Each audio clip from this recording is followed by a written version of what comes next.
नमस्कार दोस्तों, मैं पेरिन मोदी आप सबका फिर से स्वागत करता हूँ हमारे एक और नए एपिसोड में। ये एपिसोड में हम बात करने वाले हैं कि क्या साइबर सिक्योरिटी होती है, साइबर सिक्योरिटीशंस क्या होते हैं, किस तरह से साइबर सिक्योरिटी और साइबर नेटवर्क्स काम करते हैं, गवर्नमेंट के क्या प्लान्स हैं, और मैं आपको एक और चीज़ बताने वाला हूँ कि कौन कौन से साइबर अटैक्स पिछले कुछ सालों में हुए थे जिसने पूरी वर्ल्ड की इकोनॉमी को बर्बाद कर दिया था। और साथ ही साथ अगर आप मेरा ये वीडियो आखिर तक देखेंगे तो मैं आपको ऐसी 10 इंपॉर्टेंट टिप्स देने वाला हूँ जिससे कि आप अपने ऊपर होने वाले साइबर अटैक्स को 80% तक कम कर सकते हैं। अगर आप मेरा पहले का वीडियो ना देखें तो चलेगा, लेकिन आखिरी के 5 मिनट जरूर से देखिएगा, उसमें आपकी लाइफ बदल जाएगी। चलिए बिना कोई देरी के लेट्स मूव टू इट।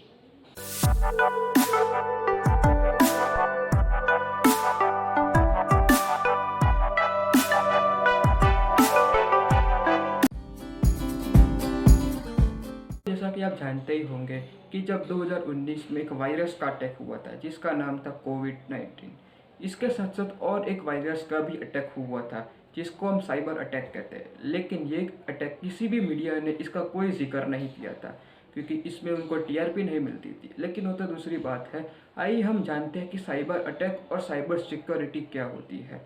तो अगर मैं आपको एग्जांपल दूं कि जैसे कि हमारे इंडो पाकिस्तान और इंडो चाइना बॉर्डर्स पे जो सिक्योरिटी फोर्सेस तैनात होती है उसको हम बीएसएफ या कोई और कमांडोज के नाम से जानते हैं। वैसे ही इंटरनेट पे कोई बॉर्डर्स तो होती नहीं है, लेकिन वहाँ पे थ्रेट्स तो अभी भी होते हैं, जैसे कि virus, spam threat, malware, ransomware, DOS, Daniels of service. कोई भी तरह के अटैक्स हो इंटरनेट पे उसे हम एक साइबर अटैक कहते हैं, और इसको भी सिक्योरिटी देने वाले को हम साइबर सिक्योरिटीशियंस या तो साइबर सिक्योरिटी के नाम से जानते हैं। तो आइए जानते हैं कि कौन कौन से तरह के साइबर अटैक्स होते हैं जिससे हमें बहुत ही खतरा है और वर्ल्ड की इकोनॉमी इससे बहुत डाउन हो सकती है। तो आइए दोस्तों हम जानते हैं कि कौन कौन तरीके से आप पे साइबर अटैक्स हो सकते हैं। तो उस पर सबसे बेसिक में आते हैं ओटीपी स्कैम्स, जिस पे आपके बैंक फ्रॉड भी हो सकते हैं। उसके साथ साथ आते हैं स्पैम लिंक के स्कैम्स भी आपके साथ हो सकते हैं। उसमें भी आपके बैंक डिटेल्स और आपके अंदर आपके कंप्यूटर के सिस्टम्स के अंदर वायरस आने की जो पॉसिबिलिटी है वो बहुत हाई हो सकती है। उसके अगर साथ एडवांस में अगर हम जाते हैं तो उसके अंदर SQL basics, DOS, ransomware, virus, malware, ये सारे अटैक्स भी आप पे हो सकते हैं। इसमें जनरली आपकी फुल नेम, आपकी बैंक डिटेल्स, आपके ईमेल आईडी और साथ ही साथ आपकी डेट ऑफ बर्थ और आपका एड्रेस भी इसके साथ लीक हो सकता है। तो आइए दोस्तों हम जानते हैं कि पिछले कई सालों में कौन कौन से साइबर अटैक्स हुए हैं जिसके अंदर गवर्नमेंट और नॉन गवर्नमेंट वेबसाइट्स भी और उनके सर्वर्स भी शामिल है। अगर हम नॉन गवर्नमेंट वेबसाइट्स की बात करें तो उसमें सबसे पहला नाम आता है ट्विटर का, फिर Facebook, WhatsApp, Instagram, just dial, MobiKwik, big basket, grow app, Paytm, Domino's India भी। ये सारे जो वेबसाइट्स हैं कई बार हैक हो चुके हैं। अगर हम गवर्नमेंट वेबसाइट्स की बात करें तो उसमें यूएस में अभी अभी कॉलोनियल पाइपलाइंस पे भी साइबर अटैक्स ने अटैक किया था जिसमें यूएस गवर्नमेंट को बहुत बड़ा लॉस हुआ था। अगर हम मुंबई की बात करें तो मुंबई में 2 महीने पहले ही एक पावर ब्लैकआउट हो चुका था जो कि पूरे 2 घंटे तक रहा था, और इस पर माना जाता है कि कोई चाइनीज़ हैकर्स का ही इसमें शामिल हो सकते हैं। अगर हम बैंक्स की बात करें तो इसमें यूनियन बैंक, यूको बैंक, फिर एचडीएफसी बैंक, आईसीआईसी बैंक, कई सारे बैंक्स हैं जिनके सर्वर्स हैक हो चुके हैं और कई लोगों के बैंक डिटेल्स भी बाहर आ चुकी है, लेकिन अभी भी सरकार ने इस पर कोई भी एक्शंस नहीं लिए हैं। अगर हम गवर्नमेंट वेबसाइट्स की और बात करें तो उसमें स्टेट गवर्नमेंट और सेंट्रल गवर्नमेंट्स की कई सारी वेबसाइट्स हैं और कई सारी उनके स्कीम्स रिलेटेड वेबसाइट्स हैं। जो भी वेबसाइट्स है सब के सब हैक हो चुकी है एक बार तो।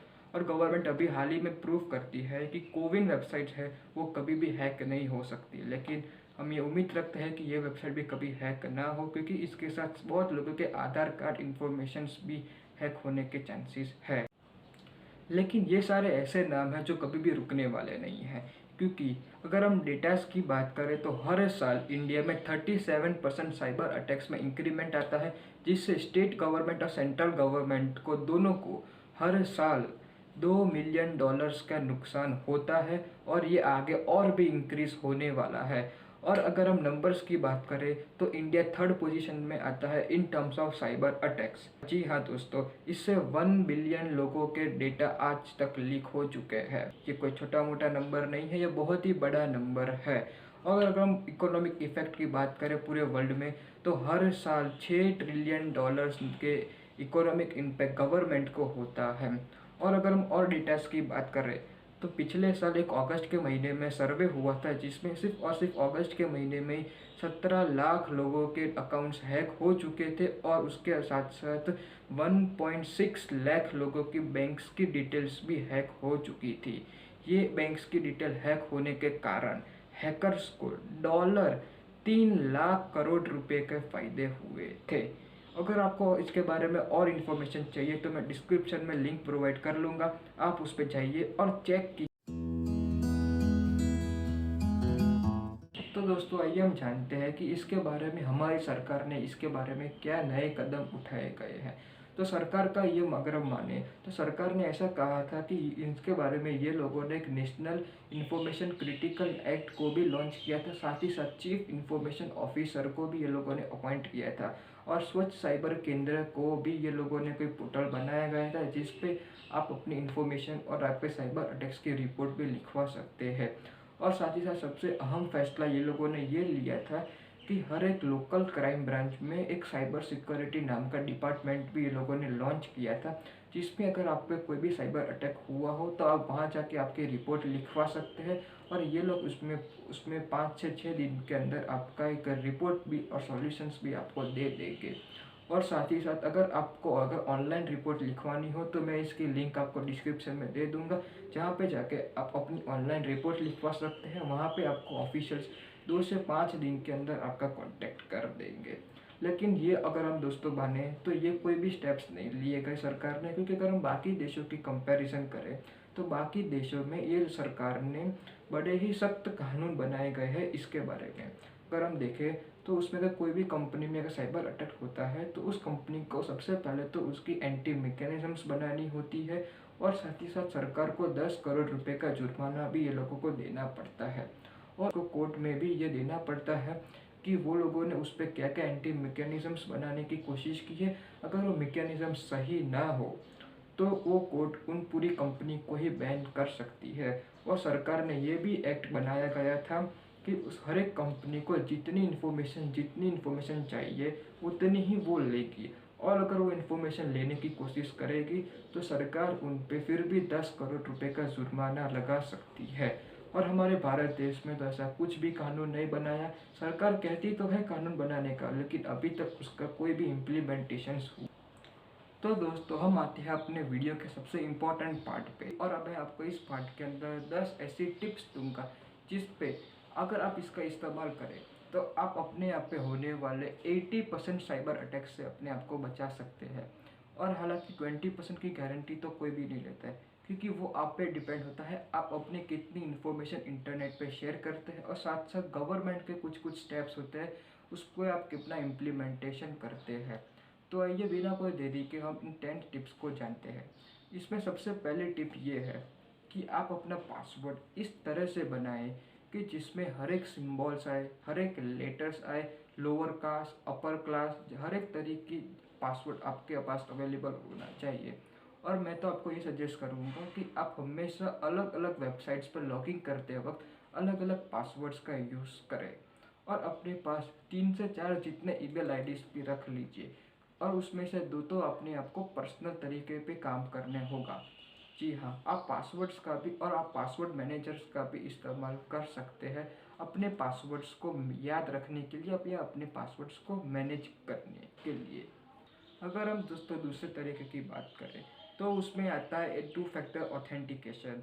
2 फैक्टर ऑथेंटिकेशन यानी कि वो जब भी आप सोशल मीडिया ऐप पे आप लॉगिन करेंगे और उस पर आपको 2 फैक्टर ऑथेंटिकेशन का ऑप्शन आएगा, उसे आप इनेबल कर दीजिए। इससे आपको बेनिफिट ये होगा कि कोई भी अगर आपको हैकर अगर आपकी अकाउंट को हैक कर लेता है और उसको अगर एक्सेस करना चाहेगा तो उसको हमेशा OTP देना होगा। OTP वो आपके रजिस्टर्ड मोबाइल नंबर पे ही आएगा और वो आपको ही सिर्फ पता होगा। अगर आप उसको किसी के साथ शेयर नहीं करेंगे तो आपका अकाउंट को वो एक्सेस करने से वो पे वो रोक हो जाएगा। इसके लिए आप हमेशा टू फैक्टर ऑथेंटिकेशन को इनेबल करके रख दीजिए। ये हालांकि सिर्फ सोशल मीडिया साइट्स पे ही ये अभी तक अवेलेबल है और कोई गूगल के प्लेटफॉर्म्स पे ही ये अवेलेबल। तो अगर हम आते हैं हमारे तीसरे तरीके पे, तो ये तीसरा तरीका बहुत ही आसान है। आपको कुछ नहीं करना, जब भी आपको अगर कोई भी सॉफ्टवेयर अपडेट का ऑप्शन आता है या नोटिफिकेशन आता है, तो हमेशा आप अपने सॉफ्टवेयर को अपडेटेड रखिए, ताकि इससे फ़ायदा ये होगा कि जितना पुराना अगर आपका सॉफ्टवेयर बनता जाएगा उसमें बग आने के चांसेस ज़्यादा बढ़ जाते हैं। इसलिए कोई भी कंपनी वाले जो भी स्मार्टफोन मैन्युफैक्चरर्स होते हैं या तो फिर एंड्रॉयड के डेवलपर्स होते हैं, वो लोग हमेशा सॉफ्टवेयर अपडेट आपको प्रोवाइड करते रहते हैं, जिससे कि जो बग आ जाते हैं वो आपके सॉफ्टवेयर में उसको वो लोग इग्नोर कर लेंगे, क्योंकि बग आने से आप पे साइबर अटैक होने के चांसेस बहुत ही ज़्यादा हाई हो जाते हैं। इसलिए अपने हमेशा सॉफ्टवेयर को अपडेट किया करें। तो दोस्तों अगर हम आते हैं हमारे चौथे तरीके पे, तो ये के अंदर आपको एक अच्छा एंटीवायरस परचेस करना होगा। एंटीवायरस की वो की जो भी आपके सॉफ्टवेयर के अंदर जो वायरस आ जाते हैं, उससे आपके कंप्यूटर को या उसके इंफॉर्मेशन को प्रोटेक्ट करेंगे और उसको वो लीक होने से बचा के रखेंगे। इसलिए आप कोई भी अच्छा एंटीवायरस खरीद लीजिए। दोस्तों अगर हम आते हैं हमारे पांचवें तरीके पे, तो पांचवा तरीका अगर ये है कि कभी भी आप कोई भी स्पैम लिंक पे क्लिक मत कीजिए। स्पैम लिंक यानी कि कोई भी आप अनजान सॉफ्टवेयर या अनजान साइट्स पे कभी भी ना चले जाए, क्योंकि वहाँ पे जो लिंक प्रोवाइड होती है उस पर 80% चांसेस होते हैं कि उसके अंदर वायरस या तो फिर मेलवेयर, रैंसमवेयर, कोई भी तरीके का कोई भी एक अनवांटेड चीज़ हो सकती है। अगर आप उस पर क्लिक करेंगे तो वो ऑटोमेटिकली आपके कंप्यूटर, लैपटॉप, पीसी किसी में भी वो और उसके अंदर वो इंस्टॉल हो जाएंगे, फिर वो आपकी इंफॉर्मेशन लीक कर सकते हैं। मैं दोस्तों अगर आपको मैं इस पे एक जानकारी देना चाहूँगा कि हमेशा आप कोई भी और वेबसाइट पे जाए तो उसमें हमेशा देखिएगा कि HTTP और HTTPS हुआ हो। अगर वहाँ पे HTTPS लिखा हुआ हो तभी आप उस वेबसाइट पे एंटर कीजिए। एस का मतलब होता है एक सिक्योर सर्वर वहाँ पे लगे हुए हैं। कोई भी वेबसाइट अगर हो, अगर उस पर HTTPS लिखा हो तो हमेशा उस वेबसाइट के अंदर क्लाइंट और सर्वर के बीच में एक फायरवॉल होती है। वो फायरवॉल हमेशा ये प्रोटेक्ट करती है कि आपका डेटा हमेशा एंक्रिप्टेड रहता हो। इसलिए हमेशा आप कोई भी सॉफ्टवेयर या कोई भी वेबसाइट पर लॉग इन करें तो उसमें HTTPS लिखा हो तभी उस वेबसाइट पे एंटर करिएगा। तो दोस्तों आइए हम आते हैं हमारे 6 स्टेप में। इस स्टेप पे आपको कुछ नहीं करने का। अगर आप कोई भी वेबसाइट पे जाए, अगर आप वहाँ पे से कुछ भी परचेस करें तो सिर्फ उसके ऑफिशियल वेबसाइट्स पे ही परचेस करें, जैसे कि फ्लिपकार्ट होता है, अमेजोन होता है। अगर आप कोई भी सॉफ्टवेयर को परचेस करते हैं, जैसे कि ये फिल्मोरा ऐप है और कोई भी तरीके का जो एंटीवायरस सिस्टम्स होती है, वो उसके ऑफिशियल वेबसाइट से ही परचेस कीजिएगा। क्योंकि अगर आप उसके कोई और वेबसाइट्स पर जाएंगे और उसके क्रैक सॉफ्टवेयर को अगर आप इस्तेमाल करेंगे तो उसमें 90% चांसेस होते हैं कि वहाँ पे वो लोग ने स्पैम लिंक्स लगाए हुए होते हैं, जिससे आपके अंदर वायरस आपके अंदर आ सकता है और वो इंस्टॉल हो सकता है। तो दोस्तों अगर हम हमारे 7वें तरीके पे आते हैं, तो उसमें हमेशा एक हैव आई बीन पॉन्ड या तो फिर कोई और ऐप्स का इस्तेमाल कीजिएगा और उस पर रेगुलर बेसिस पे अपना ईमेल आईडी चेक करते रहिएगा। हैव आई बीन पॉन्ड की अगर मैं आपकी बात करूं तो उसके अंदर जैसे आप अपने वेबसाइट पर लॉगिन करेंगे तो आपको इस तरीके का पेज आपको नज़र आएगा। इसके अंदर आपको सिर्फ अपना ईमेल आईडी यूज़ करने का है और उस पर ईमेल आईडी आपको डालना है। जो भी आप पर्सनल ईमेल आईडी है उसके ही अंदर आप डालिएगा और ये वेबसाइट कम्प्लीटली सेफ है, कुछ भी नहीं होगा इस वेबसाइट के थ्रू। तो अगर इसके अंदर आप अपनी ईमेल आईडी डालेंगे तो आपकी ईमेल आईडी कहाँ कहाँ यूज़ हुई है, आपने मतलब कि कहाँ कहाँ अपनी ईमेल आईडी को यूज़ की है, और साथ ही साथ वो ईमेल आईडी कहीं हैक तो नहीं हुई, वो वेबसाइट कहीं हैक तो नहीं हुई, उसकी आपको इन्फॉर्मेशन ये लोग दे देंगे। और तो दोस्तों 8वां तरीका ये है कि आप हमेशा कोई भी वेबसाइट पे या कोई भी सर्च इंजन पे या कोई भी वेब ब्राउज़र पे आप अगर कुछ भी सर्च करते हो तो हमेशा VPN पे सर्च कीजिए। कोई भी VPN अच्छे से अच्छा डाउनलोड कीजिए, उसमें कोई भी कंट्री में आप शिफ्ट हो जाइए और उस पर जाके ही आप कोई भी वेबसाइट पे सर्च कीजिएगा।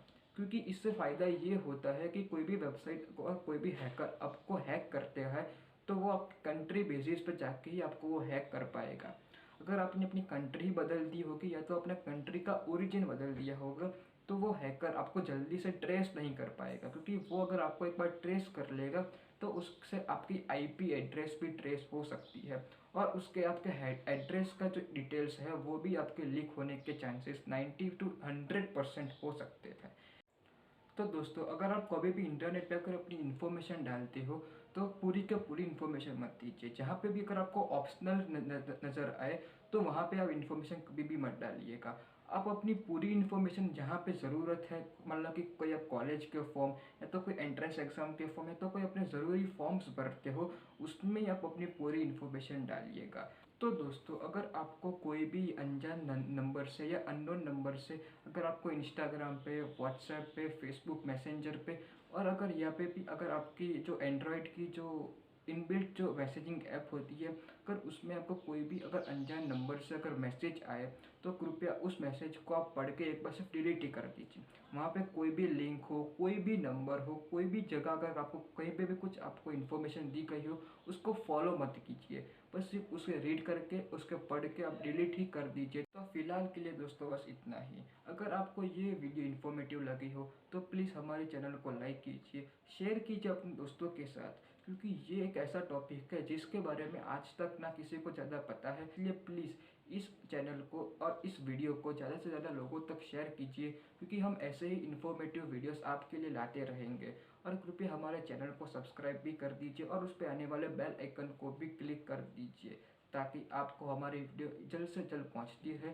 और प्लीज़ इस वीडियो को ज़्यादा से ज़्यादा लोगों तक शेयर कीजिएगा। तो बस दोस्तों, आज के लिए इतना ही। जय हिंद।